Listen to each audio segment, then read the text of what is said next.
Bonjour Brigitte, bonjour à tous. Je rentre en effet de Pologne où j'assistais à une réunion des ministres européens en charge de la mer et des affaires maritimes sous présidence polonaise, puisque nous sommes encore sous la présidence de la Pologne. Et cette belle idée de la Pologne était de nous réunir pour parler de la stratégie maritime industrielle de l'Union européenne.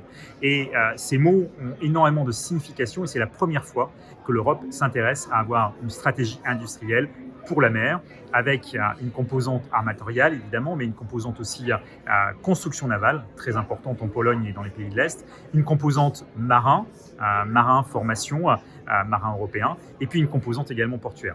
Et au fond, finalement, c'est l'ensemble de ces quatre éléments que cette stratégie entend porter, à la fois dans une logique de soutien aux filières, mais également de défense vis-à-vis des États tiers. Et c'est une bonne nouvelle, puisque l'Europe a souvent été considérée comme étant un peu trop candide.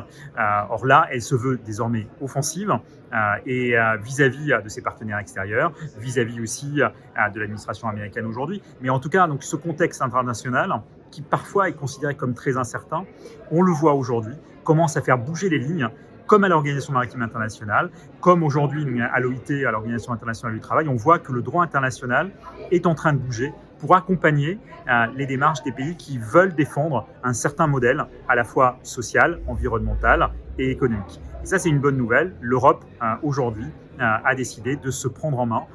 Et en tout cas, la France, évidemment, avec les ministres qui sont en charge aujourd'hui de ce dossier, est très motrice pour accompagner ce changement.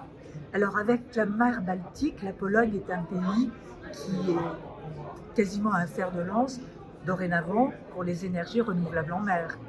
Est-ce que le sujet a été abordé ? Oui, dans la stratégie industrielle, il y a évidemment en Europe une opportunité extraordinaire qui est le développement des énergies marines renouvelables. Au fond, il faut considérer que ces étapes de la transition, que ce soit la décarbonation du transport maritime d'une part, ou la transition de notre consommation énergétique à travers les EMR d'autre part, les énergies marines renouvelables, que ces deux grands volets de la transition sont en réalité des opportunités économiques exceptionnelles. Et donc oui, on en a parlé sous l'angle de l'emploi, sous l'angle de l'industrie, sous l'angle aujourd'hui des ports également. Et d'ailleurs ce matin, j'étais en visite sur un port polonais qui, comme les ports français, se positionne pour accueillir des infrastructures qui permettront demain de monter les futurs parcs éoliens au large dans la Baltique, comme on le fait aujourd'hui dans l'Atlantique et demain en Méditerranée. Est-ce qu'il est envisagé une planification européenne pour les énergies renouvelables en mer ? Alors on a déjà plusieurs exercices de planification au niveau européen. Chaque État est responsable de la planification maritime, mais par contre cette planification elle est bien coordonnée.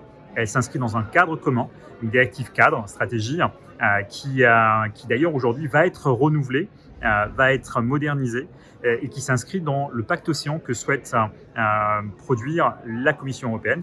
Kostas Kadis viendra à Nice pour la conférence des Nations Unies sur les océans pour justement annoncer la refonte de ce pacte océan. Et dans cette refonte, il y aura une composante majeure de relance de la planification maritime, justement pour accompagner le déploiement des énergies marines, mais aussi la consolidation des activités historiques comme la pêche, comme l'aquaculture, et puis également une composante très forte sur l'emploi et les compétences.